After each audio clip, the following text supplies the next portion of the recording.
Corée du Nord, les chants et les danses s'inculquent dès le premier âge. Exercice de coordination et de cohésion pour les futurs citoyens d'un pays qui, à 70 ans d'âge, voit l'avenir comme une éternelle perpétuation de son régime politique.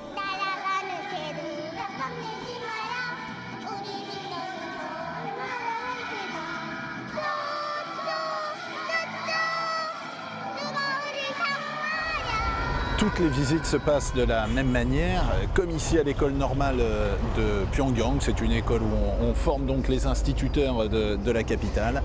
Les groupes de journalistes entrent à tour de rôle à l'intérieur du bâtiment, une rapide visite et ensuite, ensuite on passe à la visite suivante dans ces bus qui sont là, bien alignés. Et le programme, évidemment, ne varie pas, on n'en sort pas. Tout est réglé au cordeau ici par les autorités. Souvent, à l'entrée des bâtiments publics trône un portrait des leaders du pays, d'autant qu'ici Kim Jong-un a gratifié l'établissement d'un passage d'inspection. La visite que nous faisons ce matin dans cette école normale qui forme finalement la jeunesse indirectement, puisque nous formons ici les professeurs qui vont eux-mêmes former la jeunesse et futurs citoyens de cette Corée du Nord. Et donc nous avons ici différents types de cours avec un équipement quand même ultra moderne. C'est ce qu'on essaie de nous montrer.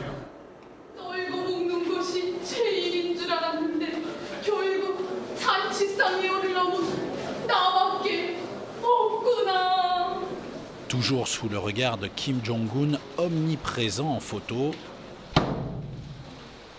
nous nous rendons ensuite dans une usine, une filature de soie.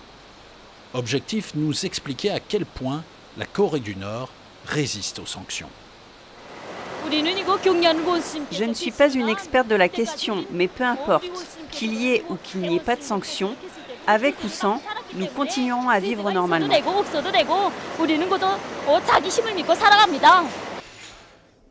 Alors nous sommes ici dans les dortoirs attenants à l'usine que nous visitons. Vous voyez une chambre modèle, mais en fait elles sont toutes comme ça, bien rangées. On est évidemment avec les portraits du père et du grand-père du leader, Kim Jong-un. Donc on est un petit peu dans un monde idéal, avec des salles de bain absolument impeccables. Voilà le jacuzzi carrément. Alors évidemment tout ça n'est pas utilisé, en tout cas pas devant nous.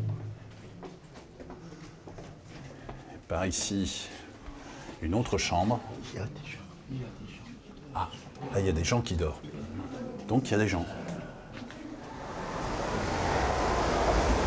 Je sens qu'il y a une piscine. Ah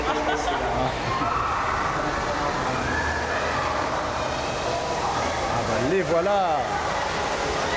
Les voilà les ouvrières heureuses. Tout cela est une vitrine évidemment, celle d'une utopie que les Nord-Coréens aimeraient voir se réaliser.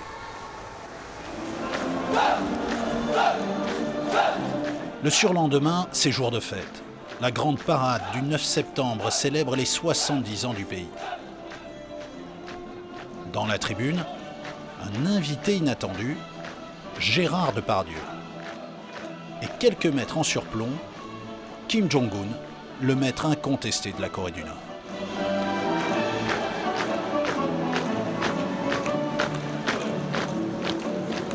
Juste derrière la rangée des journalistes placés en bordure de trottoir se trouvent nos guides.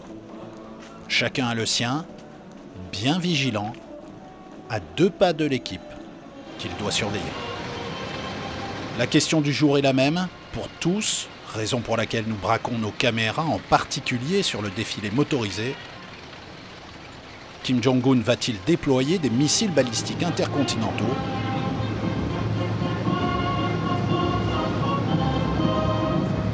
Finalement non, signe que la Corée du Nord veut maintenir ouverte la porte du dialogue.